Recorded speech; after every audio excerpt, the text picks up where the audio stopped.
करेंगे इस वक्त की बड़ी खबर से। जम्मू कश्मीर विधानसभा चुनाव में सीएम धामी करेंगे प्रचार। बीजेपी के लिए स्टार प्रचारक की निभाएंगे अहम भूमिका। बड़े फैसलों को लेकर सीएम की देश भर में खासी चर्चा। राष्ट्रीय महामंत्री तरुण चुग ने सीएम से मांगा 3 दिन का समय। पत्र भेजकर जम्मू कश्मीर में प्रचार करने का भी किया अनुरोध। लोकसभा चुनाव में भी सीएम निभा चुके हैं स्टार प्रचारक की भूमिका। उत्तराखंड में 109, अन्य राज्यों में की थी 95 बड़ी जनसभाएं।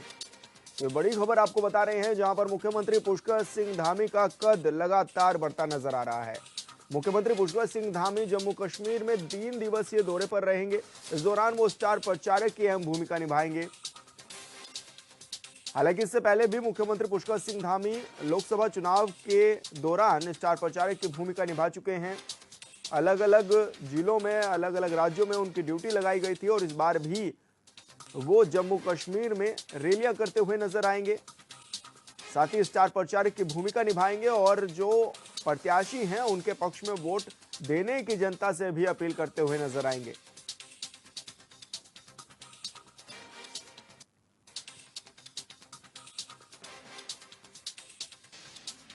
तो मुख्यमंत्री पुष्कर सिंह धामी अब लगातार स्टार प्रचारक के रूप में नजर आ रहे हैं और ऐसा ही अब देखने को भी मिलेगा जब वो जम्मू कश्मीर में चुनाव प्रचार करते हुए नजर आएंगे। और संवाददाता अरुण सैनी हमारे साथ लाइव जुड़ चुके हैं। अरुण, क्या कुछ ज्यादा जानकारी मिल रही है, कैसे और कब कब जाने के कयास लगाए जा रहे हैं कि मुख्यमंत्री पुष्कर सिंह धामी स्टार प्रचारक के रूप में काम करेंगे? जी बिल्कुल। देखिए सर, मुख्यमंत्री पुष्कर सिंह धामी का जो कद है वो लगातार दिन प्रतिदिन वो बढ़ता जा रहा है और राष्ट्रीय लेवल पर मुख्यमंत्री पुष्कर सिंह धामी केंद्रीय नेतृत्व की पहली पसंद बनते जा रहे हैं। जिस तरीके से लोकसभा चुनाव में भी हमने देखा और उसके बाद जो विधानसभा चुनाव होने हैं जम्मू कश्मीर में और हरियाणा में, तो जम्मू कश्मीर के लिए भी स्टार प्रचारक की भूमिका का उनको न्योता आया है और भारतीय जनता पार्टी के राष्ट्रीय महामंत्री ने उन्हें पत्र भी लिखा है। उनके 3 दिन का जो है समय उनसे मांगा है कि 3 दिन वो जम्मू कश्मीर में प्रचार को गरमाएं और ऐसे में पार्टी के लिए जो है प्रचार प्रसार जम्मू कश्मीर में मुख्यमंत्री पुष्कर सिंह धामी करे।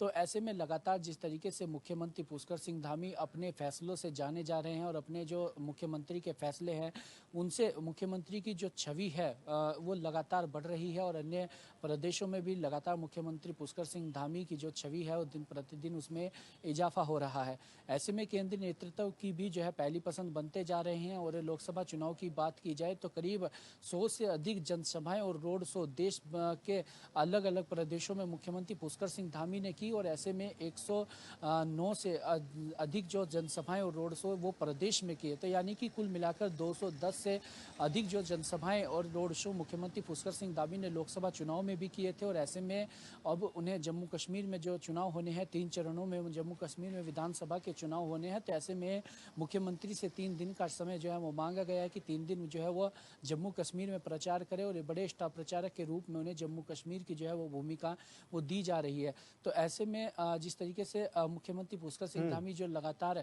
फैसले ले रहे हैं, चाहे वो नकल विरोधी कानून हो, धर्मांतरण कानून हो, यूसीसी हो, समान नागरिक संहिता, तो ऐसे में इन सभी जो फैसले मुख्यमंत्री के हैं इनको लेकर लगातार मुख्यमंत्री की जो छवि है वो एक राष्ट्रीय लेवल की बनती जा रही है और ऐसे में इन फैसलों के चलते ही मुख्यमंत्री पुष्कर सिंह धामी चाहे केंद्रीय नेतृत्व की पहली पसंद बनते जा रहे हैं। अन्य प्रदेशों में भी लगातार उनकी डिमांड हो रही है और ऐसे में जब गृह मंत्री अमित शाह आते हैं उत्तराखंड तो तब उनकी मुख्यमंत्री पुष्कर सिंह धामी की तारीफ करते हैं। मुख्यमंत्री पुष्कर सिंह धामी भी समय समय पर जो प्रधानमंत्री से मिलने जाते हैं, उनका मार्गदर्शन लेते हैं और राज्य हित में जो चीज़ें हैं जो यहाँ पर उसे लाने का काम भी करते हैं। रक्षा मंत्री राजनाथ सिंह ने उन्हें एक नया नाम दिया, धाकड़ धामी का नाम उन्हें रक्षा मंत्री ने दिया।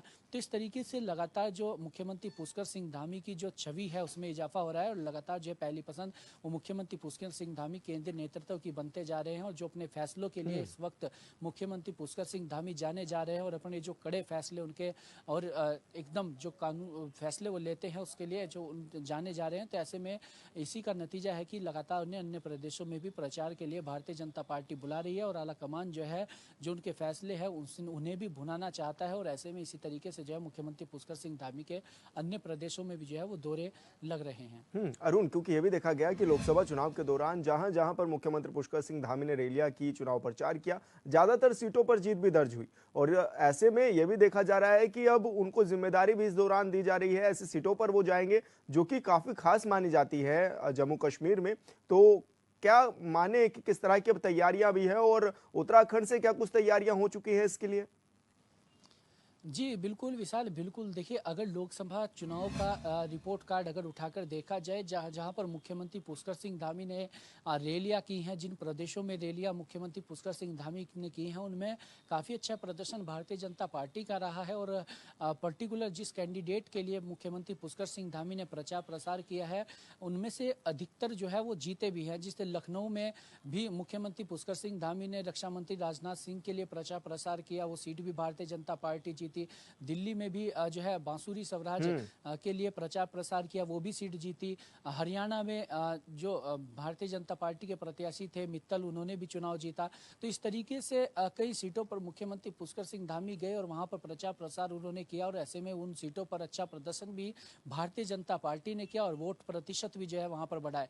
तो ऐसे में इसी के चलते जो मुख्यमंत्री पुष्कर सिंह धामी की जो कार्य प्रणाली है और जो उनका जो मेहनत वो करते हैं अन्य प्रदेशों में जाकर, जिस तरीके से प्रचार पार्टी के लिए करते हैं, और जो उत्तराखंड में उन्होंने फैसले लिए हैं, जिस तरीके से सबसे बड़ा यूसीसी को लेकर जो क्योंकि भारतीय जनता पार्टी के 2022 में जब उत्तराखंड में विधानसभा के चुनाव हुए थे, तब उसने अपने मैनिफेस्टो में यूसीसी का जिक्र किया था, और मुख्यमंत्री पुष्कर सिंह धामी ने पहली ही कैबिनेट में जो है उसके लिए कमेटी गठित की, और उसके बाद जो है इस बार उसी से प्रभावित होकर उसी का जो से ही दिशा निर्देश लेकर केंद्र में भी इस बार जो है मैनिफेस्टो में अपने भारतीय जनता पार्टी ने यूसीसी कर रखा है कि देश में जो है यूसीसी को लागू भारतीय जनता पार्टी करने का काम करेगी। तो ऐसे में इन्हीं सब नतीजे फैसलों की वजह से मुख्यमंत्री पुष्कर सिंह धामी लगातार जाने जा रहे हैं, और मुख्यमंत्री अब अन्य प्रदेशों में भी उनकी डिमांड बढ़ रही है, और लगातार जम्मू कश्मीर में भी उन्हें एक बड़ी जिम्मेदारी भारतीय जनता पार्टी दे रही है। और जो जो सीटें काफ़ी खास हैं, उन सीटों पर मुख्यमंत्री पुष्कर सिंह धामी को प्रचार करने के लिए उतारा जाएगा। और निश्चित ही भारतीय जनता पार्टी का मानना है कि मुख्यमंत्री जहां पर भी जाएंगे वहां पर भारतीय जनता पार्टी अच्छा प्रदर्शन करने में कामयाब रहेगी। बिल्कुल अरुण, बहुत बहुत शुक्रिया आपका तमाम जानकारी साझा करने के लिए। चकराता विधानसभा के कालसी ब्लॉक मुख्यालय एक बार फिर चर्चाओं में नजर आ रहा है, जहां कैंटीन से संबंधित टेंडर की जानकारी लेने पहुंचे पूर्व ज्येष्ठ प्रमुख पप्पू जोशी के साथ हुए अभद्र व्यवहार और मारपीट के संबंध में प्रकरण के चलते हंगामा खड़ा हो गया है। हालांकि स्थानीय जनप्रतिनिधियों और आरोपी युवक के परिजनों के हस्तक्षेप के बाद मामले को सुलझा लिया गया है। वहीं युवक ने इस कृत्य के लिए सबके सामने माफी मांगकर खेद भी प्रकट किया है, तब जाकर मामला कहीं शांत हुआ है। वहीं पूर्व ब्लॉक प्रमुख जोशी ने ब्लॉक प्रतिनिधियों पर ब्लॉक के अंदर कमरों पर कब्जा कर और कैंटीन के टेंडर में धांधली का आरोप भी लगाया है। ये मैं परसों टेंडर लेने आया था 30 तारीख को, तो यहाँ पे टेंडर नहीं दिया गया। इन्होंने गुपचुप तरीके से किसी को टेंडर देने के लिए 27 तारीख को चुपचाप से किसी अखबार में निकाला, 30 को उसकी विज्ञप्ति खत्म कर दी। और कैंटीन का टेंडर था, नहीं देने दिया।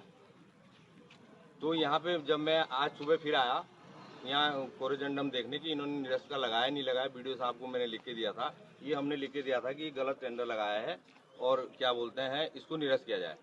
तो वीडियो साहब ने कहा मैंने निरस्त कर दिया, लेकिन आज ये नहीं लगा था। जब मैं यहाँ पे आया तो रितेश वर्मा जी जो कनिष्ठ प्रमुख है, रितेश वर्मा, वो ऊपर को गए और यहाँ पे उसके साथ एक दिगंबर डब्बू लड़का है वो आया और मेरे साथ बदतमीजी करने लगा। देखिए, आज सुबह जिस समय मैं ऑफिस में आकर बैठा हूँ, क्योंकि आजकल देवी आपदा के बहुत सारे एस्टीमेट और फॉर्मेलिटीज यहाँ पर चल रही है, तो मैं तो घिरा हुआ था। जिनके साथ विवाद हुआ है पप्पू जोशी जी के, तो उन्होंने एप्लीकेशन यहाँ पर दी है। तो हमारी तरफ से पूरी कोशिश ये की जाएगी कि आगे इस तरह की कोई घटना ना घटे, और जो भी घटना ये घटी है हमारे स्तर से लगता है कि ये नहीं होना चाहिए और ये दुखद है। रामनगर में स्थित कांग्रेस कार्यालय में कांग्रेस कार्यकर्ताओं ने एकत्रित होकर उत्तराखंड आंदोलनकारियों को श्रद्धांजलि दी, साथ ही उनकी याद में मौन भी रखा। सभी आंदोलनकारियों के बलिदान को याद करते हुए कांग्रेस नेताओं की आंखें भी नम हो गई थी। बता दें कि हर साल कांग्रेस कार्यालय में राज्य आंदोलनकारियों के बलिदान को याद करते हुए उन्हें श्रद्धांजलि दी जाती है। वहीं कांग्रेस नेता रंजीत सिंह रावत ने कहा है कि जिस उद्देश्य से उत्तराखंड को नए राज्य और नई पहचान बनाने के लिए उत्तराखंड के आंदोलनकारियों ने अपने प्राणों की आहुति दी थी वो उम्मीद अभी तक पूरी नहीं हो पाई है। उन्होंने कहा है कि उत्तराखंड के गठन के बाद हमने ढांचागत विकास तो किया, लेकिन उत्तराखंड के कुछ हिस्सों में आज भी मूलभूत सुविधाएं नहीं पहुंच पाई हैं। पलायन उत्तराखंड के लिए अभिशाप बना हुआ है।